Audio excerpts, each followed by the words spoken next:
तो और भाई लोग क्या हाल चाल है। उम्मीद है बढ़िया ही होंगे। तो यार इस चैप्टर की मैं इससे पहले भी 2 वीडियोस बना चुका हूँ जो कि इससे पिछली वाली एक्सरसाइज और उनके कंसेप्ट्स के ऊपर थी। और इसमें तो बस हम इसकी लास्ट एक्सरसाइज में जो जो थ्योरम्स यूज़ होने वाली है उनकी बात करेंगे। तो चलो फिर शुरू करते हैं। मैं पहले ही तुम्हें 2 थ्योरम तो बता ही चुका हूँ। इस हिसाब से ये तो हमारी थर्ड थ्योरम हुई। और इस थ्योरम में बात कर लेते हैं कि देखो क्या है। इस थ्योरम के हिसाब से अगर 2 ट्राइंगल्स हैं जो कि सेम बेस और सेम पैरेलल के बीच में लाई कर रहे हैं तो उनका एरिया जो है वो बिल्कुल इक्वल होगा। देखो मैं तुम्हें एग्जांपल से समझाता हूँ। मान लो यहाँ 2 ट्राइंगल हैं। पहला ट्राइंगल है ये ट्राइंगल ए बी सी जिसका बेस बी सी है। और इसी बेस बी सी पर हम दूसरा ट्राइंगल बनाते हैं जिसका नाम दे देते हैं बी ई सी।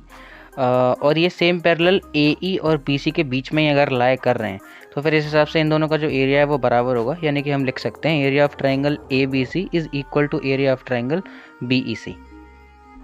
और अगली थ्योरम जो इस थ्योरम की जस्ट उल्टी है जो इस एक्सरसाइज में यूज़ होने वाली है वो ये है कि अगर 2 ट्राइंगल है जिनका बेस कॉमन है यानी कि बेस सेम है और उनका एरिया भी सेम दे रखा है तो फिर वो जो हैं वो ट्राइंगल्स वो सेम पैरेलल्स के बीच में ही लाई करेंगे। देखो मैं इसे भी एग्जांपल से समझाता हूँ तुम्हें।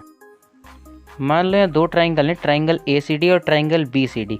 और अगर इन दोनों का एरिया हमें बिल्कुल बराबर दे रखा है यानी कि area of A C D is equal to area of B C D और इसका बेस सी डी भी हमें पता है तो ये चीज़ तय है कि ये जो ए बी लाइन है और सी डी लाइन ये दोनों पैरेलल होंगे क्योंकि ये दोनों सेम ही पैरेलल्स के बीच में लाई करेंगे दोनों triangles. Hence A B parallel to C D. जो थर्ड थ्योरम तुम्हारी इस एक्सरसाइज में यूज़ होने वाली है वो किसी थ्योरम की तरह तो नहीं दे रखी पर एक एग्जांपल की तरह ज़रूर दे रखी है जिसे तुम्हें सॉल्व करना है। तो एग्जैक्टली बता देता हूँ वो है क्या। मान लो कि कोई ट्राइंगल है जिसकी एक मीडियन है तो वो जो मीडियन है ना वो 2 ट्राइंगल्स में उस ट्राइंगल को डिवाइड कर देगी ऑब्वियसली। और उन दोनों ट्राइंगल का जो एरिया है वो इक्वल होगा। देखो ये भी मैं तुम्हें एग्जाम्पल से बताता हूँ और फिर ये भी बताता हूँ कि इसे प्रूव कैसे करना है। मान लो कोई ट्राइंगल है ए बी सी जिसकी मीडियन है ए डी इसकी बी सी वाली साइड पर डी पॉइंट है जो। और अगर इसका एक परपेंडिकुलर लेना है तो वो हम ए पॉइंट से बी सी तक ले लेते हैं जिसको नाम दे देते हैं ए ई। अब देखो ध्यान से सोचो जो एक मीडियन होती है वो किसी ट्राइंगल की साइड को बराबर इक्वल पार्ट्स में डिवाइड करती है। तो इस हिसाब से अगर डी इसका मिड पॉइंट है बी सी का तो फिर बी डी जो है वो डी सी के इक्वल हो जाएगा। अच्छा हमें प्रूफ ये करना है कि ये जो 2 ट्राइंगल बने हैं ए बी डी और ए डी सी इनका एरिया इक्वल है या नहीं। तो चलो वो देखो प्रूफ कर लेते हैं। देखो एरिया ऑफ ट्राइंगल का फॉर्मूला क्या होता है 1/2 बेस इंटू हाइट। तो अगर ए बी डी का एरिया निकालना चाह रहे हैं तो इसका बेस हो जाएगा बी डी और इसकी हाइट ए ई ये हमें पता ही है पहले से पता। तो इसका एरिया हो जाएगा 1/2 बी डी इंटू ए ई।